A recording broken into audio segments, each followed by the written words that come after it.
Thanks, Hunter, for telling us about our boundary issues. Flawless. All right.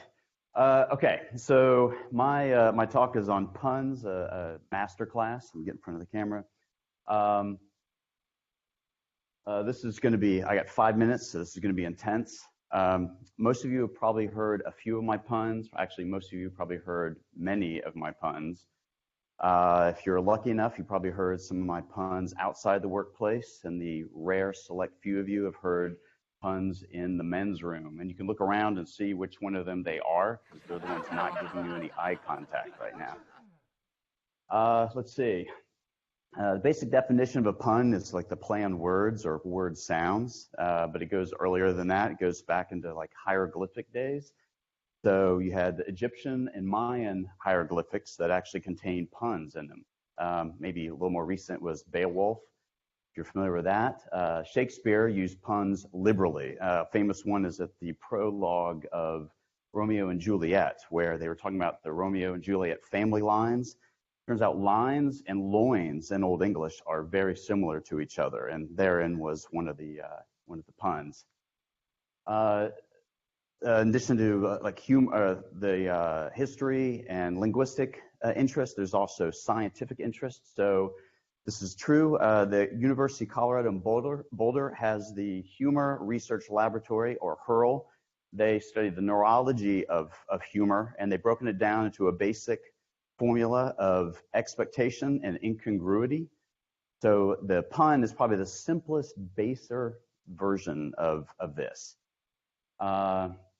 So now I'm going to go into like a list, a series of puns, starting with the simplest, going to the more sophisticated, elaborate puns. So the first is just for pun. This is a pun just for fun. You don't need anything for it. You can just walk into someone's office and just deliver the pun. I do this constantly. Very easy, highly recommend it. The next is the visual pun.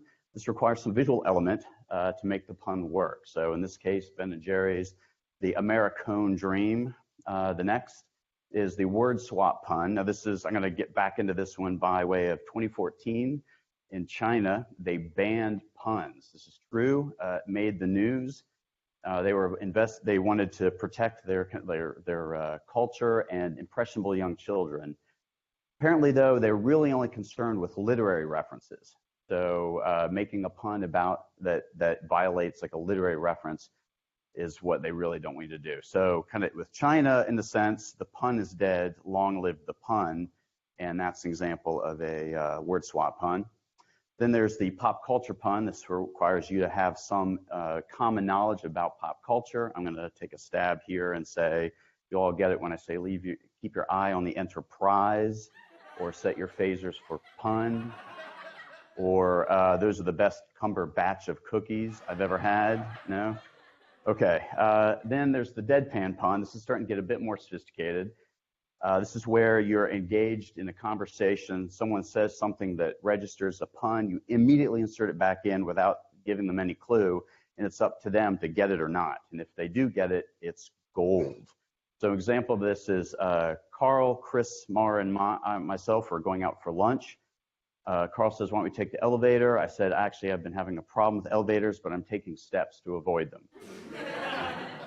Anyway, then there's the long pun. This is more advanced. This is where usually you're in a serious conversation with someone. They're expecting an exchange of value. You're leading them along the way, only to realize you're bludgeoning them over the head with a pun in the end. So example of this was when I was in a meeting. I was drawing some architectural diagram. I get up on the whiteboard.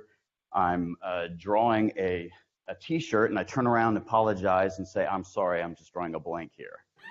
No? Okay.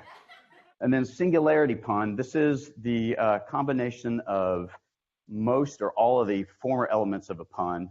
You create a pun so strong that not even an eye roll can escape it. So I said at the beginning of this, this is going to be intense, but as you can see now, this is all in a conference room.